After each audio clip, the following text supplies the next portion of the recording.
میں ایک private school میں پڑھاتی ہوں۔ تنخواہ بہت کم تھی۔ میں پرنسپل کے پاس چلی گئی کہ سر میری تنخواہ بڑھا دیں۔ انہوں نے کہا کہ 2 بجے میرے آفس میں آنا۔ میں چلی گئی اور پھر اس نے میرے ساتھ۔ میرا نام فرخندہ ہے۔ میری عمر اس وقت 22 سال ہے۔ میں پرائیویٹ اسکول میں پڑھاتی ہوں۔ مجھے یہاں پر پڑھاتے ہوئے 4 سال ہو چکے تھے۔ میں اتنی زیادہ خوبصورت تھی کہ کوئی بھی میری قیمت نہیں لگا سکتا تھا۔ لیکن جو کوئی بھی مجھے دیکھتا وہ ہمیشہ مجھے دیکھتا اور مجھے پانے کی خواہش کرتا تھا۔ اس لیے میں اپنی عزت بچانے کے لیے جگہ جگہ اپلائی نہیں کر رہی تھی۔ مجھے جہاں بھی جاب ملی وہ بہت اچھی جگہ تھی، لیکن مسئلہ صرف یہی تھا کہ یہاں پر تنخواہ بہت کم تھی۔ اس سے پہلے میں آپ لوگوں کو اپنے بارے میں تھوڑا بتاتی چلوں کہ ہم لوگ 4 بہن بھائی تھے۔ بھائی سب سے چھوٹا تھا، اس سے بڑی ہم 3 بہنیں تھیں۔ میں سب سے بڑی تھی۔ میری بابا ایک پرائیویٹ فیکٹری میں کام کرتے تھے جہاں پر ان کی تنخواہ بہت مناسب تھی، جس میں ہمارے گھر کا گزر بسر بڑی مشکل سے چل رہا تھا۔ جب میں نے انٹر کر لیا تو گھر کے حالات کو دیکھتے ہوئے میں نے فیصلہ کر لیا تھا کہ مجھے بھی کوئی نہ کوئی کام کرنا چاہیے تاکہ میں اپنے بابا کا ہاتھ بٹا سکوں۔ میری ماں اکثر بیمار رہتی تھی، اس لیے وہ کہ کام نہیں کر سکتی تھی، تو میں نے یہ فیصلہ کیا کہ مجھے ضرور کوئی کام کرنا چاہیے تھا کہ میرے چھوٹے بہن بھائیوں کی تعلیم بھی جاری رکھ سکے اور اپنی زندگی بھی سنوار سکوں۔ تو میں نے ایک پرائیویٹ اسکول میں نوکری سٹارٹ کر دی تھی جہاں پر میری تنخواہ صرف 8,000 مقرر ہوئی تھی۔ اس میں رکشے کا کرایہ وغیرہ بھی شامل ہوتا تھا، تو مجھے کوئی خاص پیسے نہیں بچتے تھے۔ اسی طرح یہاں پر میں نے 2 سال کام کیا اور پھر میری تنخواہ بڑھا دی گئی۔ اب مجھے 2 سال اور ہو گئے تھے کام کرتے ہوئے۔ میں نے پرنسپل سے بہت کوشش کی کہ سر میری تنخواہ بڑھا دیں، مجھے اتنے میں مینیج کرنا بہت مشکل ہو رہا ہے، میرا گزارا نہیں ہوتا۔ پرنسپل مجھے ایک اچھا انسان معلوم نہیں ہوتا تھا کیونکہ میں ایک ٹیچر تھی، لیکن مجھے ساتھ والے ٹیچرز بتاتی رہتی تھی کہ تم زیادہ ان کے آفس میں نہ جایا کرو۔ سننے میں یہی آیا ہے کہ جو بھی کوئی اس سے پسند آ جائے اسے اپنا نشانہ بنا لیتا ہے، اس لیے میں دور دور ہی رہتی تھی۔ لیکن مجبوری میری یہ تھی کہ ان سے بات کیے بغیر میری تنخواہ بھی نہیں بڑھ سکتی تھی۔ میں نے ان سے بات کی کہ سر میری تنخواہ بڑھا دیں۔ انہوں نے مجھے کہا کہ کچھ دن تک آنا، پھر بات کرتے ہیں۔ میں 15 دن بعد دوبارہ چلی گئی تھی۔ سر میری اتنی تنخواہ میں میرا گزارا نہیں ہوتا، آپ مہربانی فرما کر میری کچھ تنخواہ ہی بڑھا دیں تاکہ میں اپنی جاب کو کنٹینیو کر سکوں۔ ادروائز میری مجبوری ہے کہ مجھے کہیں اور نوکری تلاش کرنی ہوگی۔ جب انہوں نے میری بات سنی تو ایک دم سے میری طرف دیکھا اور کہنے لگے کہ تنخواہ تو میں تمہیں بڑھا دوں گا، لیکن اس کے بدلے میں تمہیں قربانی دینی ہوگی۔ اب مجھے سمجھ میں نہیں آ رہا تھا کہ سر کس طرح کی قربانی کی بات کر رہے ہیں، لیکن مجھے یہ سمجھ آ رہی تھی کہ ایک مرد ایک عورت سے کس چیز کی ڈیمانڈ کر سکتا ہے۔ میں وہی سمجھی تھی، لیکن مجھے اندازہ نہیں تھا کہ میرے ساتھ کیا ہوگا۔ خیر میں وہاں سے اٹھی اور روتی ہوئی باہر آ گئی تھی۔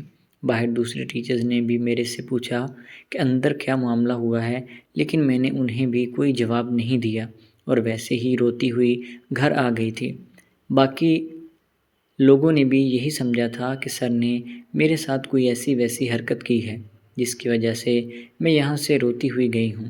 خیر کچھ دن فیصلہ کرنے کے بعد میں نے یہ نتیجہ اخذ کیا تھا کہ مجھے ایک دفعہ جا کر 2 ٹوک بات کرنی ہوگی۔ میں چلی گئی اور سر سے کہا کہ سر آپ بتائیں کس قربانی کی بات کر رہے ہیں۔ اب یا تو میں قربانی دوں گی اور یا پھر میں یہاں سے جاب چھوڑ کر ہمیشہ ہمیشہ کے لیے چلی جاؤں گی۔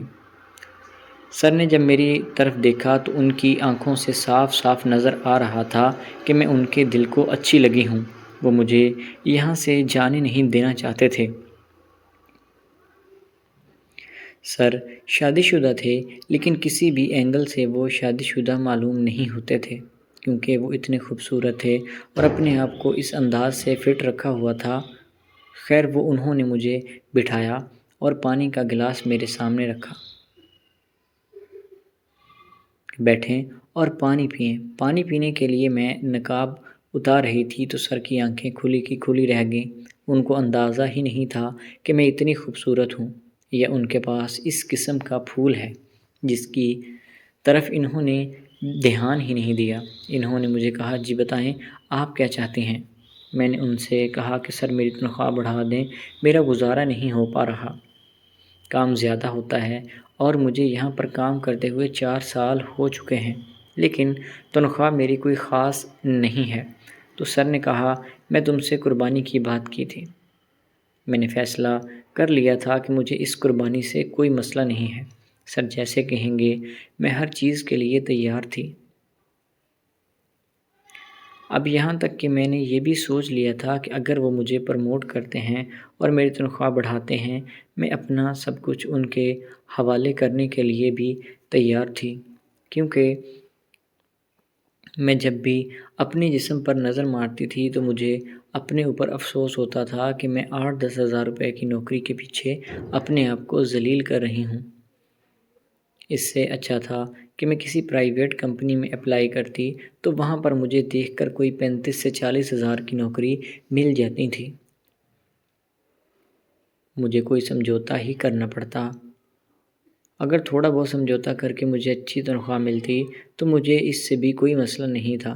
اب یہاں 8-10 ہزار کے لیے میں کیا کروں؟ خیر میں نے من بنا لیا تھا کہ اگر مجھے اچھی پوسٹ مل جاتی ہے تو میں سب کچھ ان کے حوالے کرنے کے لیے بھی تیار ہو گئی تھی۔ سر میرے پاس آئے اور آ کر بیٹھ گئے، کہنے لگے کہ دراصل میں تمہیں پروموٹ کرنا چاہتا ہوں۔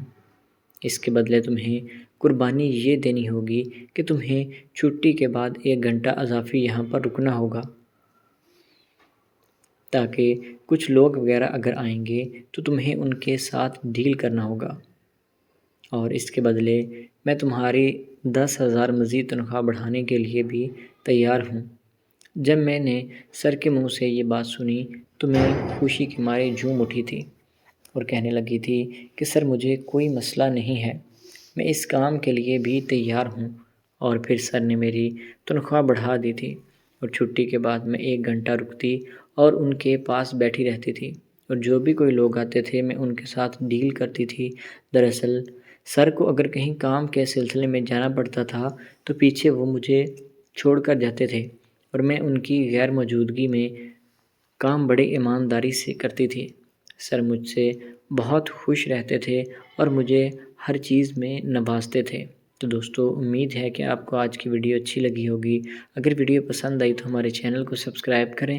ملتے ہیں اگلی ویڈیو میں، تب تک کے لیے اللہ حافظ۔